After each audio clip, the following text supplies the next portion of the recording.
Hi there, it's Michael Collins from Cognition with another useful tip for applying systems thinking in cybersecurity.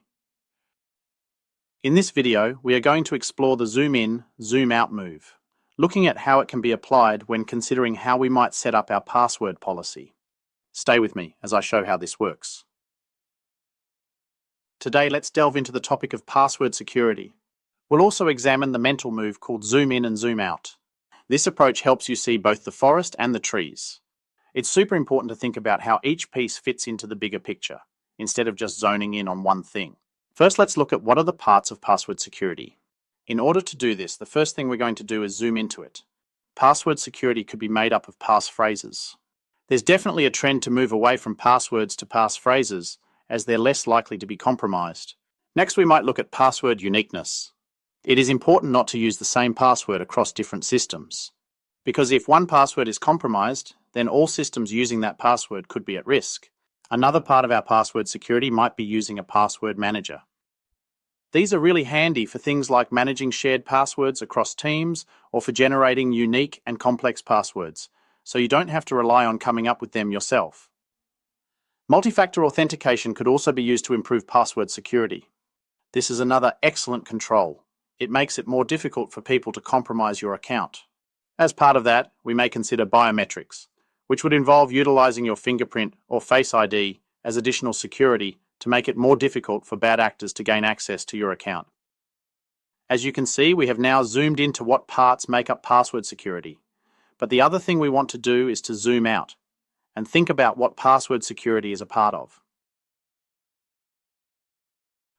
In this case, we may be looking at a new password policy in our organization. So password security is a part of our password policy. From there, we could zoom out another level and see that our password policy is part of user account management.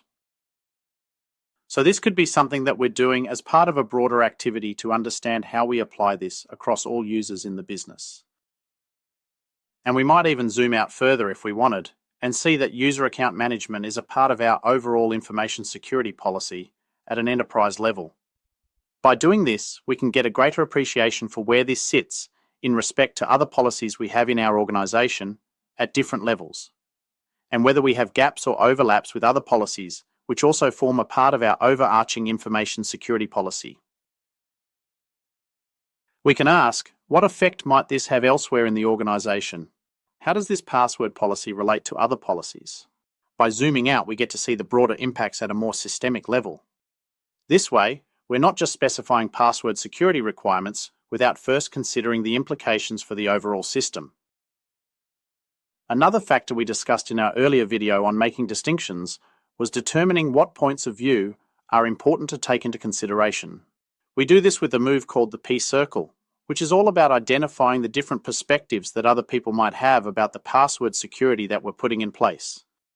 This is important for identifying any impacts or seeking inputs from those users before we roll it out.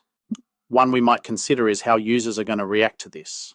And if we have customers, we might also want to understand what the impact on customer experience might be and get their perspective, as it might have impacts on our customer satisfaction scores if we make it harder for them to use our system as a result of this. Next, we might want to know what our auditors think about our password security. Also, what might the regulator's perspective be on how we're configuring our password policy, and does it meet their standards? That can be a key point often overlooked in regulated industries. And then obviously we should be looking at what the threat actor's perspective is going to be on our new password security. If it's poorly configured, that's going to increase the chance that they might want to take advantage of our lack of preparation. So we should consider them as well when putting this in place. Hopefully, you can see that it's not as simple as coming up with a number of configurations and implementing them without first considering how we want everything to work together. It's about also understanding what are the broader perspectives around this, to make sure we take those into account in order to give ourselves the best chance of a successful outcome. So just to recap, what we've done is we've looked at zoom in and zoom out as a way of better understanding how we configure our password security.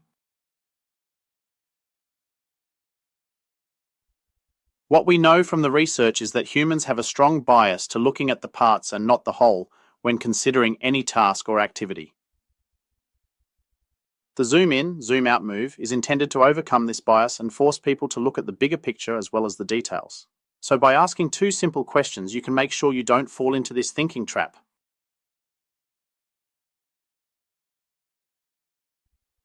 One of those questions is, what are the parts of the thing that you're looking at? And also, what is the thing you're looking at a part of?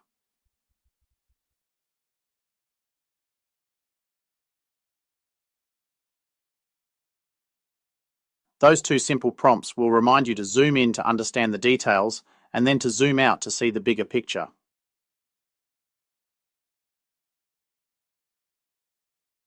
You might be thinking, how beneficial is this? The research is pretty clear that there are huge benefits to performing this simple but powerful cognitive move. The research shows you get a 266% increase in your complex problem-solving ability. And I'd suggest that is a great return that shouldn't be overlooked. So, I hope this has helped you understand how simple it is to perform the zoom in and zoom out move, and that you now have a better appreciation for the measurable benefits that you gain from doing the move in your day-to-day activities in cybersecurity. Remember that just like any exercise, you need to practice it often to make this a habit in your thinking.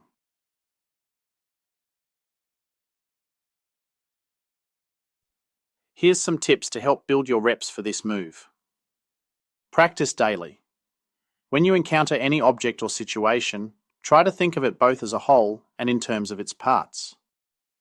Whether it's scheduling a meeting or implementing a new security solution, think about the whole event and then break it down into smaller, manageable tasks or sections. Awareness.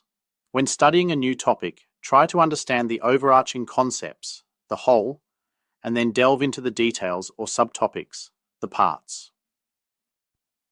These practices can help you develop a deeper understanding of the systems around you and improve your problem-solving skills by considering both the macro and micro perspectives. I hope you found value in this video. If you did, please hit that like button and subscribe to stay in the loop. I'd love to hear your thoughts on systems thinking in cybersecurity. Share them in the comments below. For more insights, swing by my website or connect with me on LinkedIn. And remember, better thinking means better actions and better outcomes. Thanks for watching, and I'll see you in the next video.